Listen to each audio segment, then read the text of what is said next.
Tacoma, welcome back to TV Teaching for 3rd grade. I'm Mrs. Oslin, and today is Tuesday, October 13th.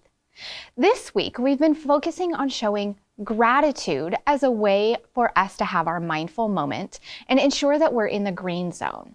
So before we show gratitude, let's check in with our zones and our emotions. So take a moment and think, what emotion are you feeling? Use this chart to help you. If you're not sure what emotion you're feeling, you can check in with your brain and think, what is happening in my brain? Check in with your body. What's happening with your body? Does your body feel centered and grounded? Does it feel connected with your brain? Practice using an I message.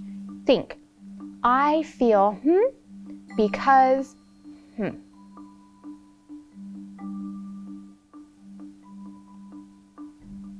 And I'm going to model using an I message with Rafa.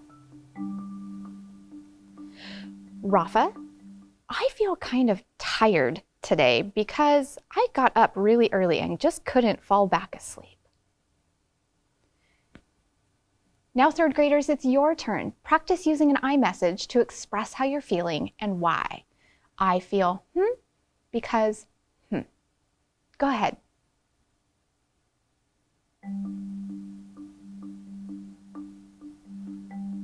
One thing that you can do if you're not in the green zone to help you have some positive perspective is think about things in your life that you're grateful for, things that you're thankful for, things that make you happy. Take some think time.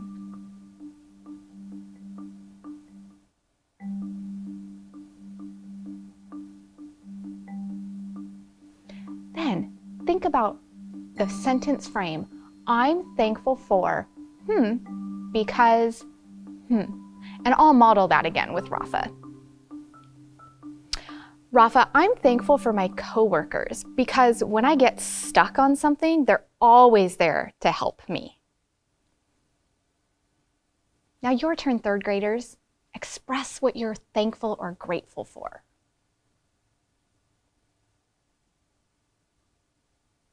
Hopefully that helped get your mind and your body ready to learn. Now, for today's lesson, we're going to continue the lesson that we started yesterday. So you're going to need your learning buddy, your ELA packet, and the KWL chart that you started yesterday, and a pencil.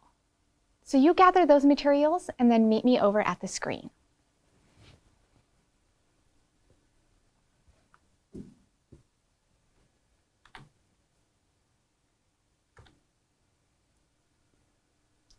Yesterday, we started learning about how readers analyze, which means look and think really closely, a text, which we talked about is a book in this case, by sharing what they know and asking questions. Today, we're going to continue thinking about what we know about the topic of our nonfiction book, and then we're also going to think about what did we learn from our book. You'll remember we focused on these 4 points for how to help us stay focused. We previewed the text to give ourselves some background information about what we will read. We're going to keep our eyes focused on the words on the page. We're going to create a picture in our mind of what we're reading. We call that visualization. And we're going to keep track of how much we read, the pages and the minutes, to help us set goals to become a stronger reader, reading for longer and longer periods of time if we're focused. Yesterday, we started this informational text called Balloons Over Broadway by Melissa Sweet. And we learned about a man called Tony Sarg, and he's the man in the photo there. And we learned that he was the one who created the big balloons that float over Broadway during the Macy's Thanksgiving Day Parade every year. We're going to continue to think about what we think we know, what we want to know, and what did we learn? Keeping in mind that when we think about what we think we know, when we phrase it, I think I know, it sets us up for the possibility the strong possibility that as we read, we might learn new information that's going to change our thinking. So what strong readers do is they read with the idea that I could learn something new from this text that will change what I thought I knew. You'll remember we looked at this real photograph of one part of 1 year of the Macy's Thanksgiving Day Parade that happens in New York City. And then yesterday, we did some thinking about what we thought we knew about the balloons in the Macy's Thanksgiving Day Parade. And we said, I think I know the balloons are much like other balloons. I think I know the balloons can be dangerous. I think I know the balloons are attached to machines that move them. And then we had some wonderings. I wonder how big the balloons are, because they look pretty big in that photo. I wonder how the balloons float. If they're that big, how do they float? I wonder why the balloons don't float away. And I wonder what the purpose of the parade is.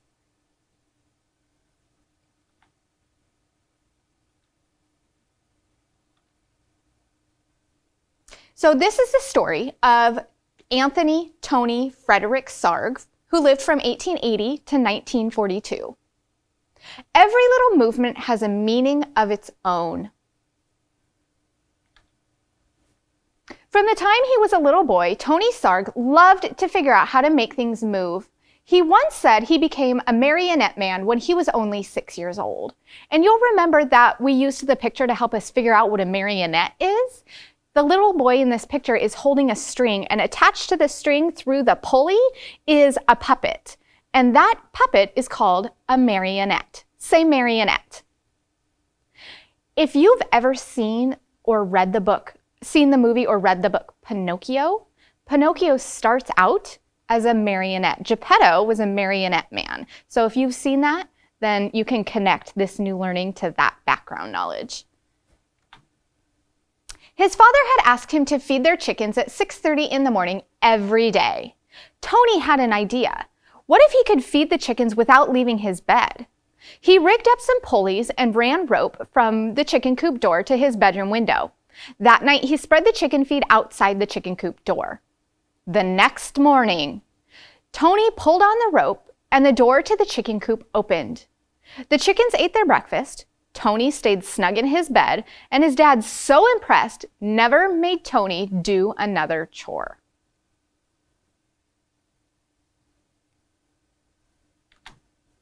When Tony grew up, he moved to London, where he discovered that no one was making marionettes for kids anymore. So out of wood, cloth, and strings, Tony began to make puppets. He figured out ways to make his marionettes move so lifelike that they performed as if they were real actors. Word soon spread around, I'm going to back up and reread that sentence. Word soon spread about Tony's amazing marionettes. When Tony moved to New York City, the Tony Sarg marionettes began performing on Broadway. In the heart of New York City, in Herald Square, was the biggest store on earth, R.H. Macy's department store. Macy's had heard about Tony's puppets and asked him to design a puppet parade for the store's holiday windows. So Tony made new puppets based on storybooks' characters, then attached them to gears and pulleys to make them move. Now, we keep talking about Macy's Thanksgiving Day Parade, and we haven't really done any thinking about what is Macy's. Have you ever heard of Macy's before? Take some think time.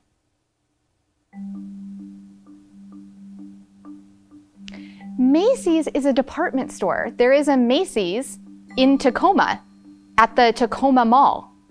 Have you ever been to Macy's? I have, probably too many times. Now, Macy's is the department store that created this parade, a puppet parade for the store's holiday windows. Macy's Wondertown.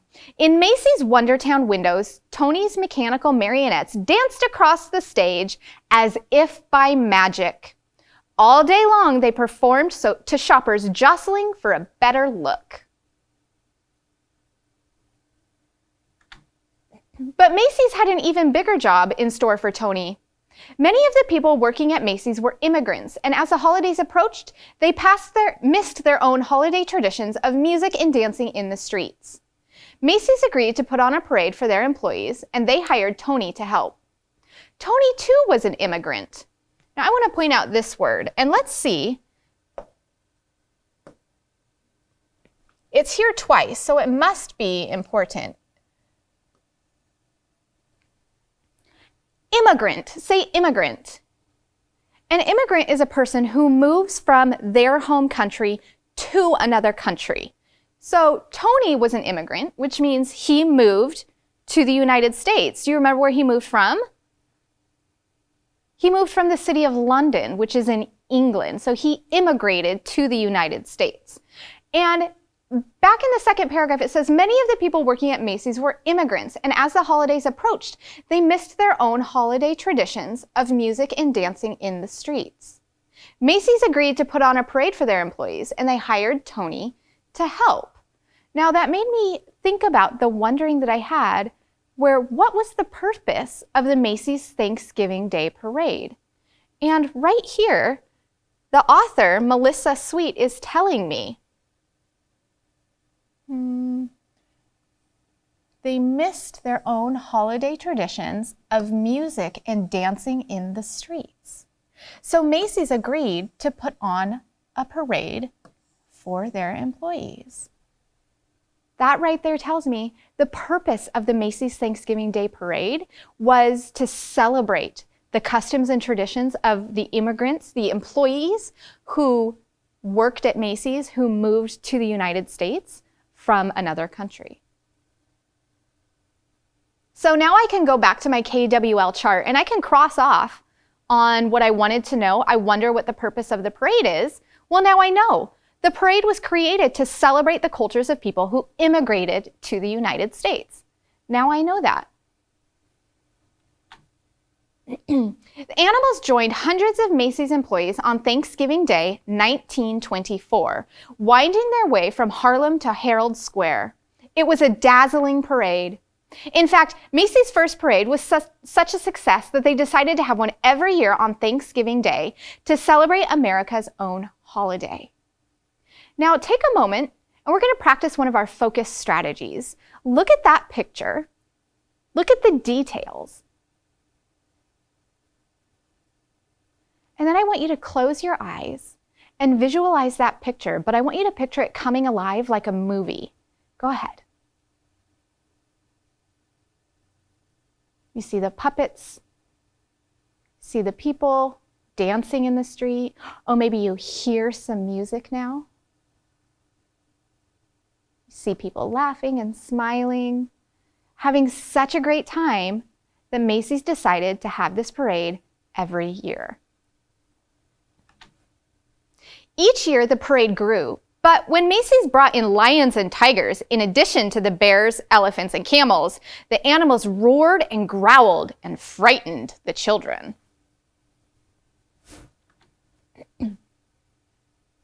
Tony, can you think of something spectacular? Okay. Macy's asked Tony to replace the animals. Now, think about what you know about Tony, being a marionette man, making puppets. What do you think he's going to do to replace the animals? Take some think time.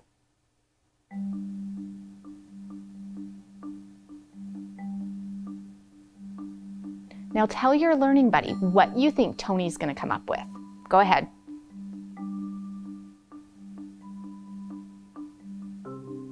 Let's keep reading and find out.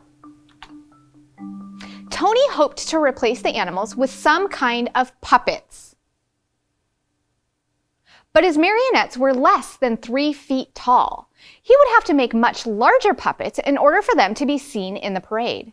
And how could he make them strong enough to hold up in bad weather, yet light enough to move up and down the streets? Tony knew of a company in Ohio that made blimps out of rubber. And then the author is showing us right here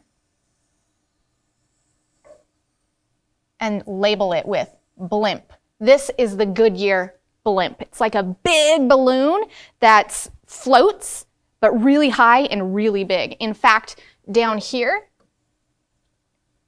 is where the pilot of the blimp is. So think about a person in there, and then how big this must be.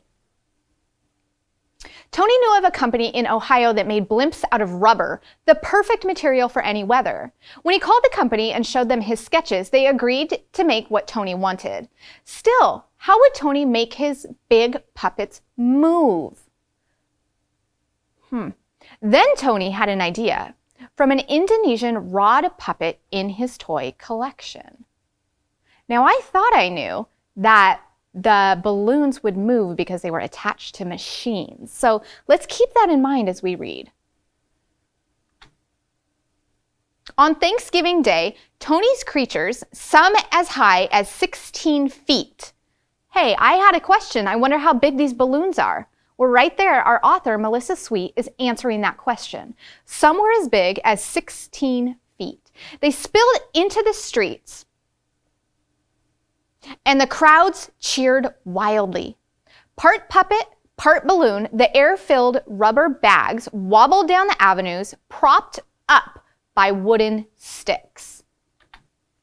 Now, I can go back to my KWL chart and check in with what I wondered about how big the balloons are. And I crossed that off, and I added to the L column that I learned some balloons were as tall as 16 feet. That would be like 4 of you stacked high. That's a really big balloon. By now, the sidewalks were so packed with people that only those in the first few rows could really see the parade. Tony realized his puppets would have to be even bigger and higher off the ground, and thought the sticks helped to steer the puppets. They were stiff and heavy. Tony wanted his balloons to articulate, to move and gesture more like puppets. But how? With a marionette, the controls are above, and the puppet hangs down, like in that picture of the elephant. The controls are above, and the puppet hangs down. But what if the controls were below, and the puppet could rise up?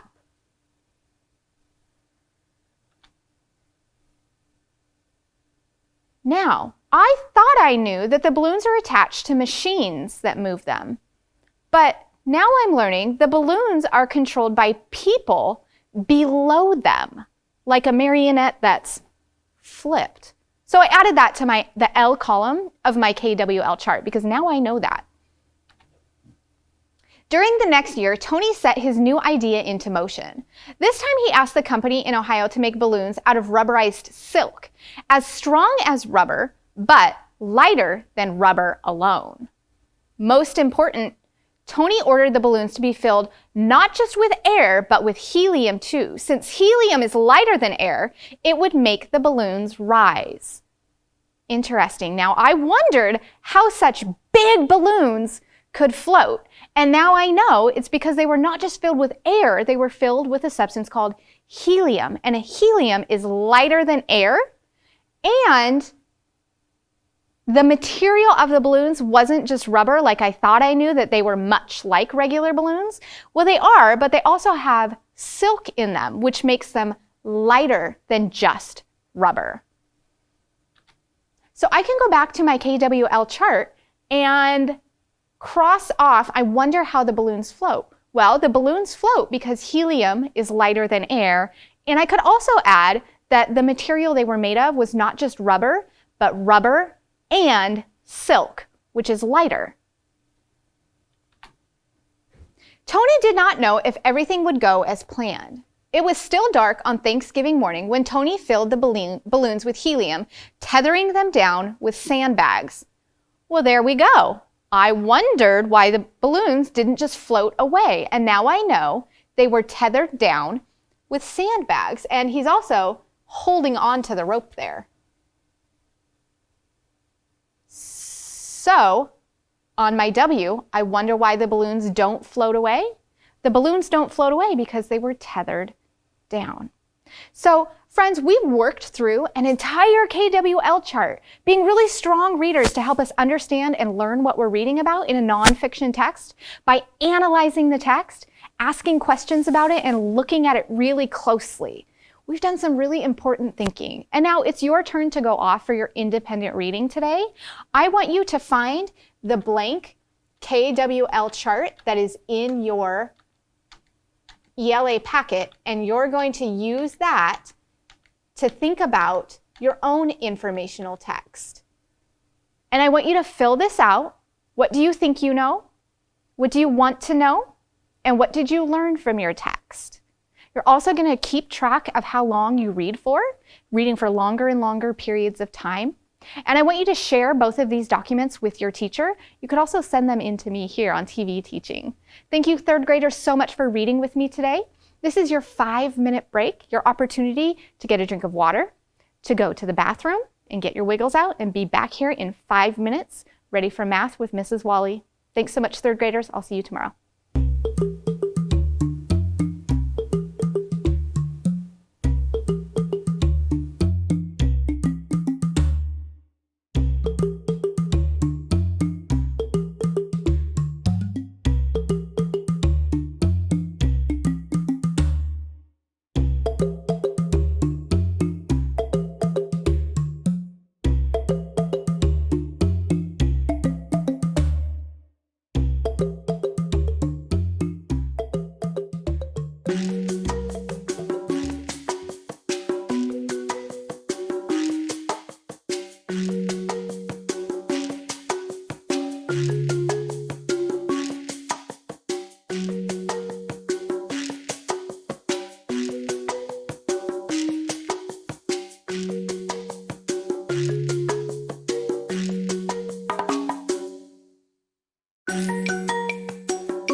Welcome back from break, third graders. I hope you had a great time on your break. We're going to do something a little bit different for our number talk today. Now, our lesson's a little bit longer, so we're just going to try one of them. But from now on, when we start our lessons, we're going to have a page that looks like this with different math on it. So let's try it. It says true or false Tuesday. Today's Tuesday, and every Tuesday we're going to do true or false questions. So go ahead, just look at the equation, and I want you to decide, do you believe that this equation is true? Or is it false? And why do you think that? Private think time.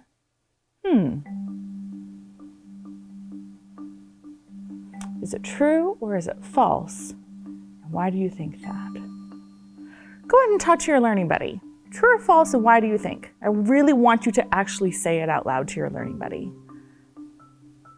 Okay, Rafa, what do you think? Rafa, you said you think true. Okay, why do you think that this is true, Rafa? You want to break the numbers apart to show your mental thinking. Okay, so what do you want to do? Rafa says 12 is 10 and 2, and 13 is 10 and 3. 10 plus 10 is 20. 2 plus 3 is 5. 20 plus 5 is 25. Did you have the same thinking as Rafa, or did you have different thinking? Very interesting. So what you need today, I'm going to go over to my whiteboard in a minute. You need to make sure you have your whiteboard and a pen, base 10 blocks if you have them, your learning buddy, and your brain. You ready? Let's go. So today is one of our review days before our last lesson of this series of lessons. And so we're going to go through some problems and we're going to practice all the strategies we've learned so far. So our first problem is find the difference using a place value strategy. There's a couple different place value strategies you can use. You can break these numbers apart by place value and then subtract place values. You can do the standard algorithm. You decide. You can draw a place value chart and cross off. You can build with blocks. I'm going to build with blocks and start moving things. What I would like you to do is solve this your way. And then when we get to an answer, let's see if we have the same answer. So I'm going to build the first number. It's 500. 1, 2, 3, 4, 5. 60. So I need 6 tens. 1, 2, 3, 4, 5, 6. And 4 ones. Because 564 is 5 hundreds, 6 tens, and 4 ones. Now, I need to take away 355. I'm going to subtract 355. So I need to take away 5 ones, but I only have 4 ones. So what do I have to do? Yep, I need to regroup. 5, 8, 9, 10. Okay, now I can take away 5. 1, 2, 3, 4, 5. And I'm actually going to put this here. How many ones do I have left? 1, 2, 3, 4, 5, 6, 7, 8, 9. Okay, now I'm going to move on to my tens place. How many tens do I need to take away? 5. 1, 2, 3, 4, 5. I have enough. How many tens do I have left? 0. Now how many hundreds do I need to take away? 3. 1, 2, 3. How many do I have left? 2. Check your work. Did you get 209? You should have. Let's do the standard algorithm and see if it matches. You might have done it this way. Okay, don't have enough here to take 5 away. So this is going to become a 5, and this is going to become a 14 because 10 and 4 is 14. 14 minus 5 is 9. 5 minus 5 is 0. 5 minus 3 is 2. My answers match. Check your work. If you didn't have that correct, circle it and make sure that you check in with your teacher this week and go over the problems you don't get correct. Okay, let's go on to the next one.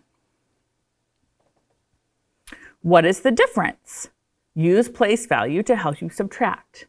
Now, Yesterday, we learned a new place value strategy. Do you remember? Yeah, we were kind of going on the number line and we were breaking up the number that we are subtracting into different values to get to benchmark numbers. So let's see. Should we try that one? Or do you want to do standard algorithm one more time? Okay, we'll do standard algorithm one more time. The next one, we'll do the number line. So 385 minus 158. Now remember, what I like to do when I'm doing standard algorithm for the first few times is I like to draw my whole first so I can check that I can take or not take away the bottom number. So I'm going to draw 385 right here. 300s, 80, there's 85. Okay, so now I have to take away 8 ones. Do I have enough? Nope. So I can just draw 10 ones really quick. Now can I take away 8 ones? Yes, I can.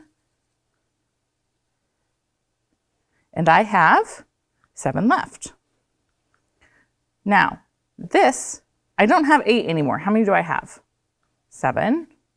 And this becomes 15. Okay. Now, can I take 5 away from my 7? Yep. How many will I have left?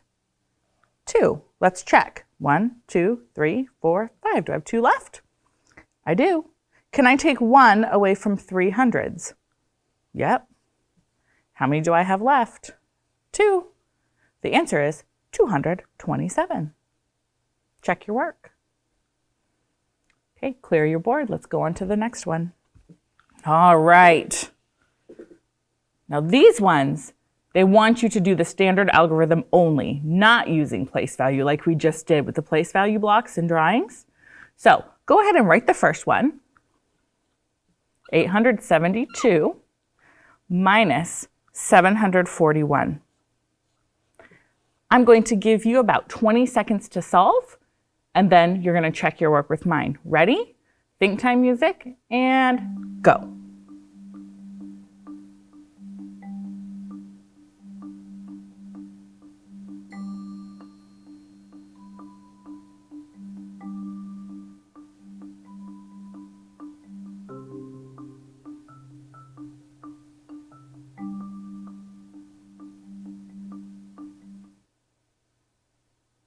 Okay, let's check your work. I have 2 and I need to take away 1. Yep, you can do it, it's 1. I have 7 and I need to take away 4. What goes with 4 to make 7? 3. I have 8 and I need to take away 7. 1. The answer is 131. All right, reset. Let's try the next one. 409 minus 243. Go ahead, solve. I'm going to give you about 20 seconds.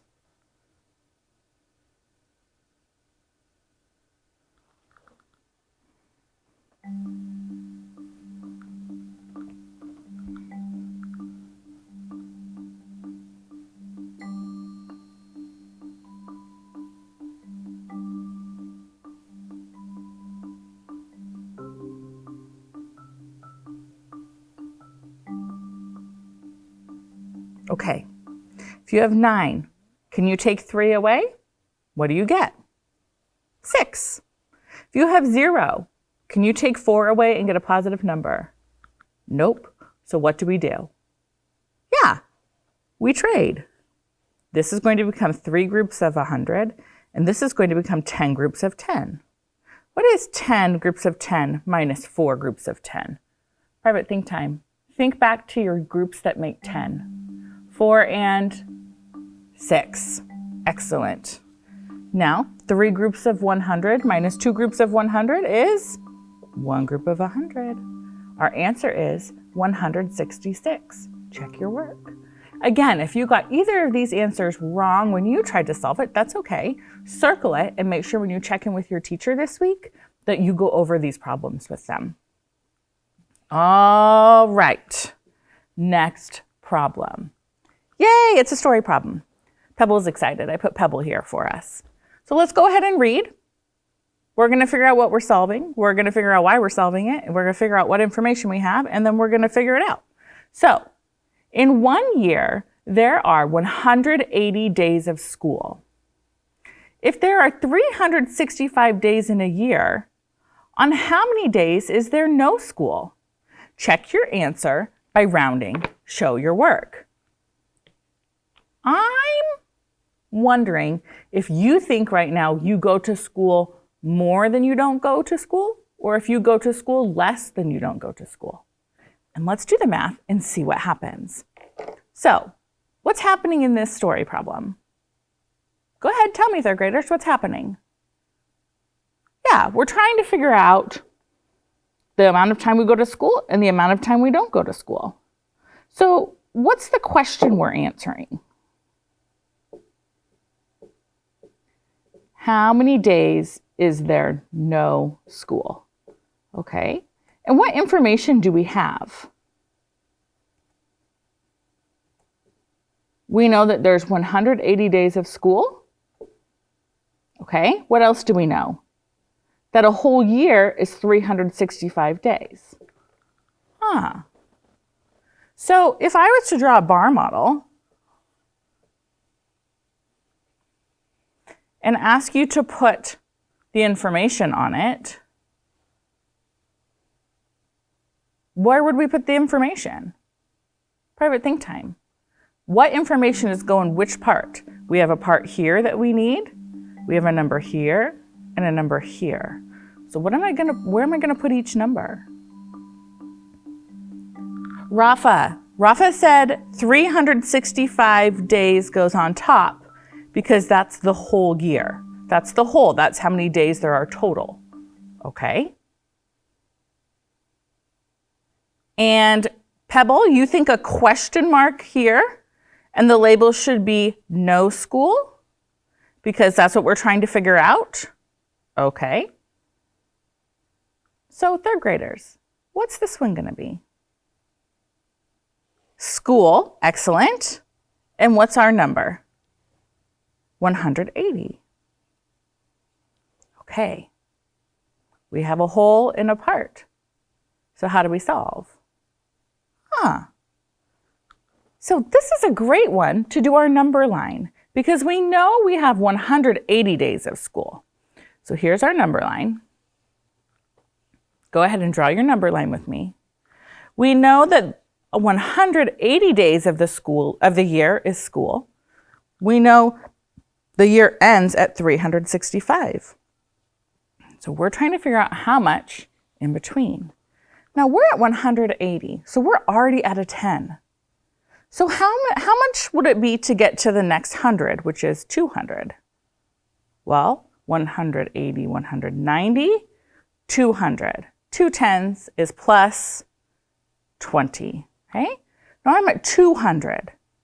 How far to get to the next 100, which is 300? It's 100, excellent. And then from 300 to 65 is what? 65. So what is 100 plus 65 plus 20? Well, 100 plus 60 is 160. And 160 plus 20 is 180. Plus 5 is 185 days.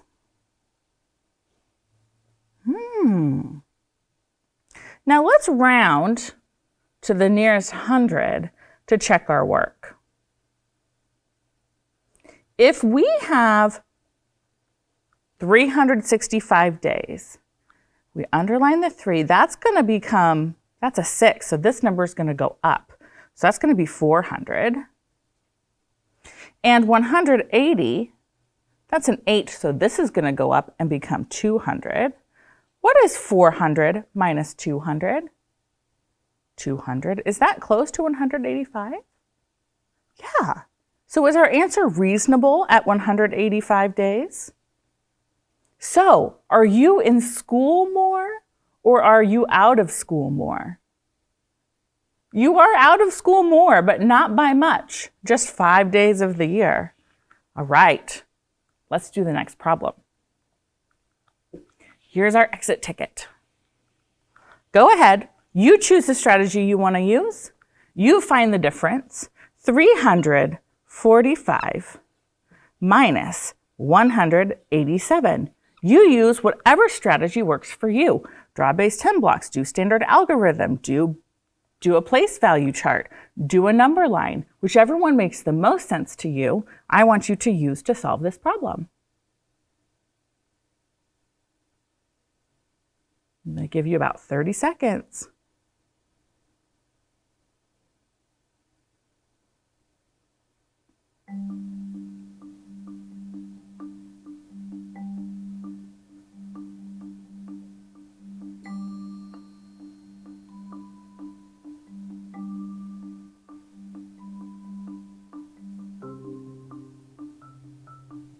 Okay, here we go. I need to take 7 from 5.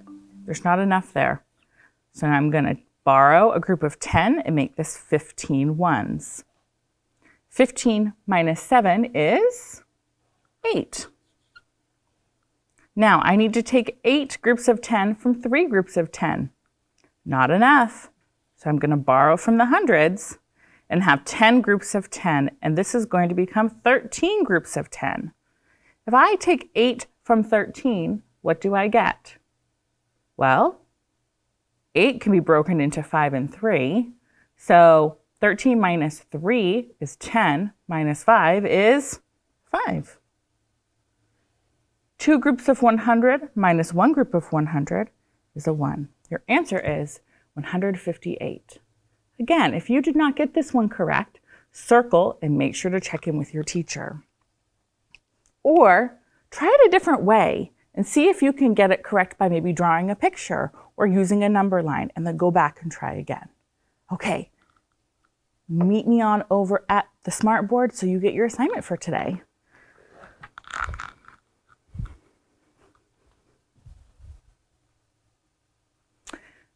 Okay, third graders. We are going to be doing page 69 and 70 in your math workbook for your assignment today. You're going to be pulling apart by place value, showing the standard algorithm, and then on these problems, 5, 6, 7, 8, and 9, you can choose whatever strategy you'd like to solve. All right? Meet me on up at the front for our affirmation.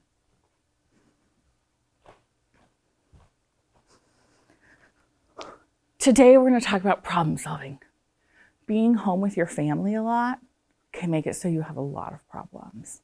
And sometimes they're just really little problems, but they feel really big. But you as third graders know how to be a problem solver. So your affirmation today is, I can solve hard problems. You ready? I'm going to practice it. I can solve hard problems. Your turn. Excellent job, third graders. We will see you tomorrow. Bye. Hey kids, we want to see your work. Just send your pictures and your stories to TV Classroom, 601 South 8th Street, Tacoma, Washington, 98405.